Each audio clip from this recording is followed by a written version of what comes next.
But is the failure of the United States, of the European Union, of the Western powers to hold to account Israel. Taoiseach, you said it is not okay for Israel to attack civilians, attack civilian infrastructure, to threaten to starve the people of Gaza.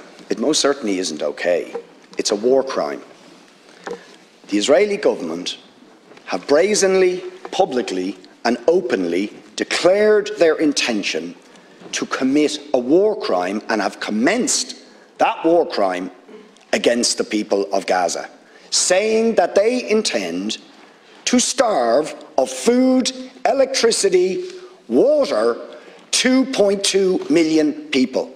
That is a war crime under the 4th Geneva Convention. They are raining down thousands of the most sophisticated missiles known to humanity onto the most densely populated area in the world, carrying the certainty that almost every missile will incur civilian casualties, will and are destroying the infrastructure, the water infrastructure, the energy, making Gaza uninhabitable. And using, in very credible reports, as they did in the past, chemical weapons, white phosphorus, being used by Israel. And you try to suggest there is some symmetry, some equivalence between the actions of Hamas and what Israel has been doing to the Palestinians for decades. Will you admit that the terrible loss of life and escalation of violence that we have seen in the last few days is simply a continuation of the crimes against humanity, the war crimes of the state of Israel against the people of Palestine? And it's not me saying this.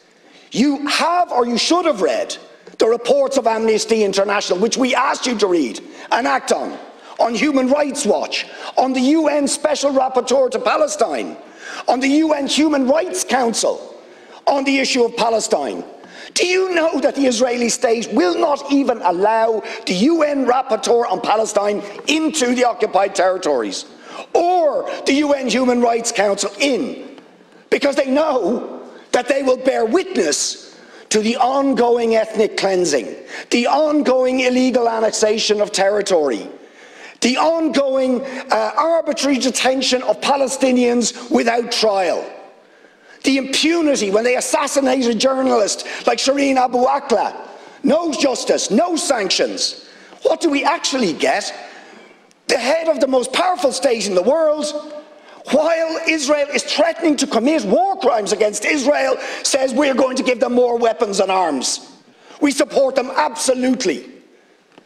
So will you admit that the ultimate responsibility for the terrible, and every single loss of life is terrible, but is the failure of the United States, of the European Union, of the Western powers to hold to account Israel for ongoing, decades-long ethnic cleansing, war crimes, crimes against humanity, the denial of the most basic rights to the Palestinian people? As Gideon Levy said, Israel, a Jewish Israeli columnist, said yesterday, Israel can't imprison 2 million Gazans without paying a cruel price. Isn't that the truth? Deputy, please.